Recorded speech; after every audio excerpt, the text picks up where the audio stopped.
Hello students, जैसा कि आप लोगों को मैं द यूनियन लेजिस्लेचर जो है जूम क्लास पे समझा चुकी हूँ। आई होप अब आपको इस चैप्टर के अंदर किसी भी तरीके की दिक्कत नहीं होगी। तो इस चैप्टर के मैंने कुछ इंपॉर्टेंट क्वेश्चंस जो हैं यहाँ पे दिए हैं। ये इंपॉर्टेंट क्वेश्चंस आप कॉपी में कर लें, क्योंकि आपको पता है इंपॉर्टेंट है तो पेपर में आने के भी इनके चांसेस हो सकते हैं। तो इसमें सबसे पहले क्वेश्चन है, who is the head of the state, who is the most important and powerful political leader in India. दो अलग अलग क्वेश्चन है और दोनों के आंसर अलग अलग होंगे, ये ध्यान रखिएगा कि स्टेट का हेड किसको माना जाता है और हमारे देश में भारत में सबसे पावरफुल पॉलिटिकल लीडर कौन होते हैं। Question number 2, right the 3 branches of the Indian government. ये बहुत ईजी है, ये मैंने आपको बताया था कि हमारे 3 ब्रांचेस कौन कौन सी हैं इंडियन गवर्नमेंट की।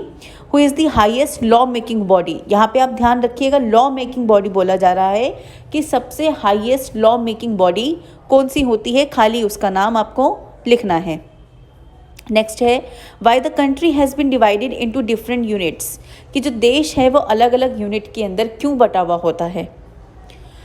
नेक्स्ट है, what do you know about bicameral legislature. Bicameral legislature क्या होता है वो बताना है। आपको बताया हुआ है क्या होता है, बुक के अंदर है, अलग से बाकायदा इसको हाईलाइट करके बताया हुआ है, तो आप इसको आसानी से ढूंढ सकेंगे।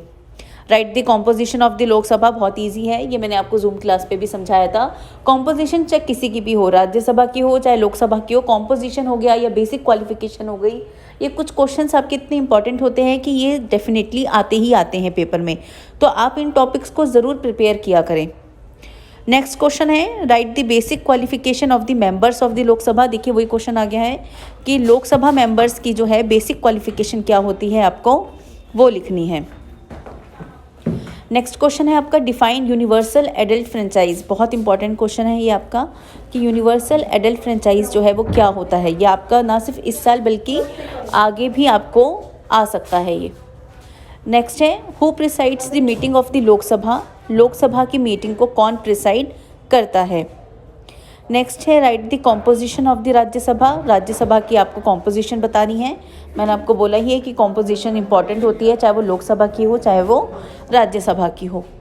नेक्स्ट है, right the basic qualification of members of the Rajya Sabha. Rajya Sabha के मेंबर्स की बेसिक क्वालिफिकेशन बतानी है आपको। Who is the chairman of the Rajya Sabha. Rajya Sabha का चेयरमैन कौन होता है।